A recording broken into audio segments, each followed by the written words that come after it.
कि नमाज कहाँ पढ़नी है और कहाँ नहीं पढ़नी है, इस बात जी हाँ, 10 मिनट की नमाज में इतनी बड़ी आपत्ति पूरे देश को हो रही है, सरकारों को हो रही है, तो बहुत आश्चर्य की बात नहीं है, क्योंकि लगातार 2014 के बाद से जिस कगार पे ये सरकार इस देश को लेकर आई है, सिर्फ इन्होंने नफरत बोए हैं। इनको जब यूएई में या कहीं और जाना होता है तो ये सबसे गले मिलते हैं, सबको गले लगाते हैं, लेकिन जब अपने देश में अपने सौगातें मोदी की बात चल रही है, सौगात सबसे बड़ी मुसलमानों के लिए ये है कि उनके हकों को, उनके हुकूकों को उन्हें दिया जाए। लगातार छीनने का काम जो हो रहा है, चाहे कहीं सर्वे करा के हो, वक्फ का बिल ला के हो, आज नमाज रोक रहे हैं, कल पता नहीं क्या करना चाहते हैं, लेकिन हम इस देश की मिट्टी में हमारे बड़ों का, हमारे बुजुर्गों का खून शामिल है। हम कहीं नहीं जाएंगे, यहीं रहेंगे। सरकारें आती हैं, जाती हैं, आज इनकी तानाशाही है, लेकिन हमेशा नहीं चलेगी। वक्त के लेकर भी मैम बात हो रही है कि लाया जाएगा। All India Muslim personal law board ने कहा है कि जितने भी लोग हैं जो इसका विरोध करते हैं काली पट्टी बांध कर चलें और अपना विरोध जताएं, पब्लिक में जाएं, लोगों के बीच में जाएं। इसको कैसे देखें? लगातार इसका विरोध प्रदर्शन हो ही रहा है और सब लोग विरोध कर रहे हैं, लेकिन सरकार अपनी तानाशाही पे आमादा है।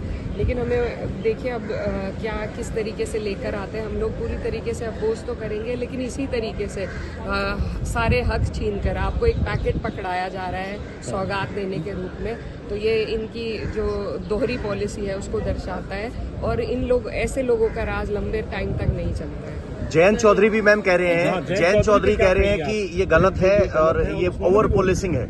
देखिए, जो भी आदमी जो हिंदुस्तान की भावना को, संविधान की भावना को अपने दिल में लेकर चलता है, वो समझता है कि ये गलत है। और मुझे खुशी है कि कुछ लोग जो सरकार के साथ जुड़े हुए हैं वो इतनी समझ रख रहे हैं कि वो आगे आकर इन सब चीज़ों के खिलाफ बोल रहे हैं, और उम्मीद यही है कि सरकारें समझेंगी और इस तरीके के जो फरमान है तानाशाही के, उनको वापस लेंगी।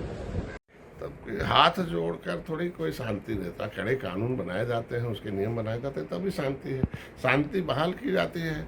और पुलिस ने अगर कदम उठाया तो उसका मतलब, लेकिन नमाज जहाँ पढ़ा जाता है, अगर मस्जिद में जगह नहीं है, बाकी बाहर पढ़ना मजबूरी है, तो निश्चित रूप से उन्हें पुलिस को इन्फॉर्म करना चाहिए, परमिशन मिला या पुलिस को वहाँ जगह भी देनी चाहिए, क्योंकि हर आदमी को अपने धर्म का इबादत करने का अधिकार है। लेकिन जहाँ मस्जिद में जगह है और वो सड़क पर आए नमाज पढ़े, तो एक तरीके से बवाल कराने का जगह है। और पुलिस को कानून शांति व्यवस्था करना पुलिस का, प्रशासन का काम है, और बिना कड़े कानून के कोई व्यवस्था लागू नहीं होती। पहले ऐसे ही था, लचर व्यवस्था थी, लोग दंगे फसाद करते थे।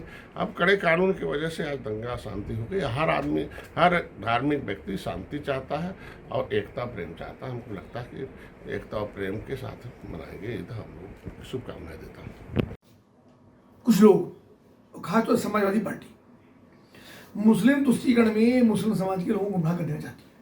स्पष्ट सुप्रीम कोर्ट का निर्देश आज का नहीं है, भारतीय जनता पार्टी की सरकारों से पहले का है। जब मोदी प्रधानमंत्री नहीं थे, जब योगी आदित्यनाथ मुख्यमंत्री नहीं थे, उस समय का आदेश है कि सड़कों पर किसी प्रकार की सोशल एक्टिविटी, सामाजिक एक्टिविटी, धार्मिक एक्टिविटी नहीं होंगी, सड़कों पर अतिक्रमण नहीं होगा, सड़कों पर कब्जे नहीं होंगे, रास्ते जाम नहीं होंगे। सुप्रीम कोर्ट की निर्देश का, आदेश का पालन अगर सरकार कर रही है तो धार्मिक उन्माद कहाँ से हो गया?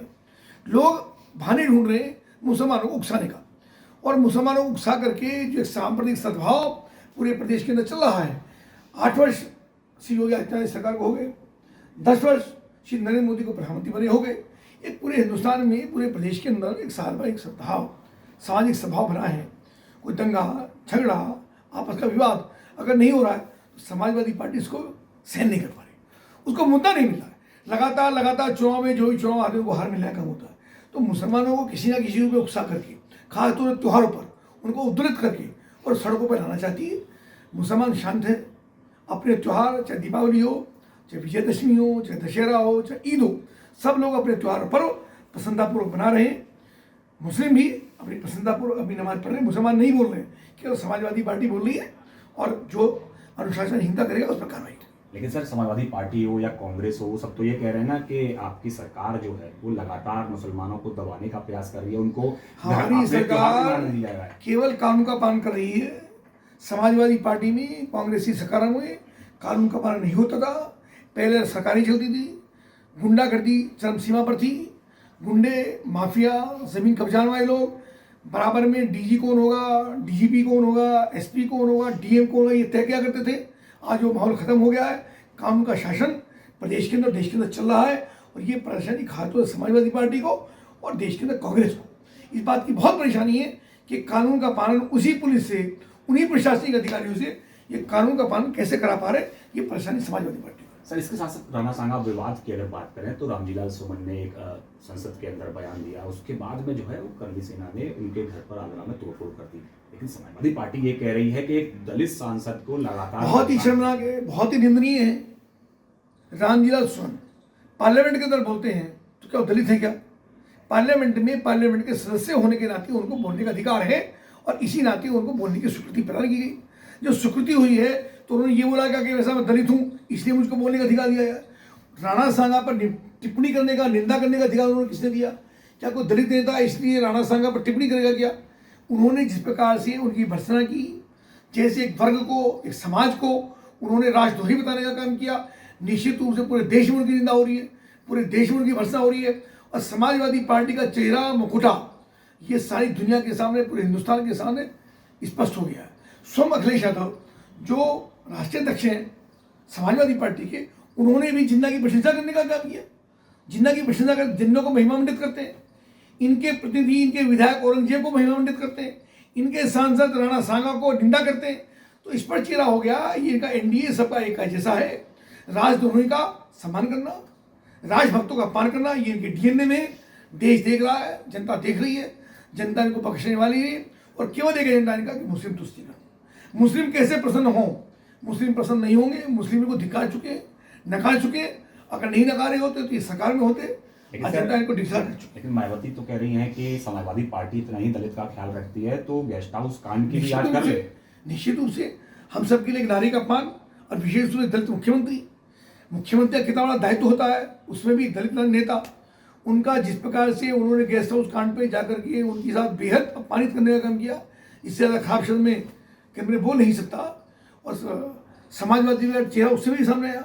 और आज समाजवादी पार्टी के श्री रामजीलाल सुमन को दलित चेहरा बताकर को आगे लाने बचाने का काम हो रहा है। दलित का कोई विषय नहीं है।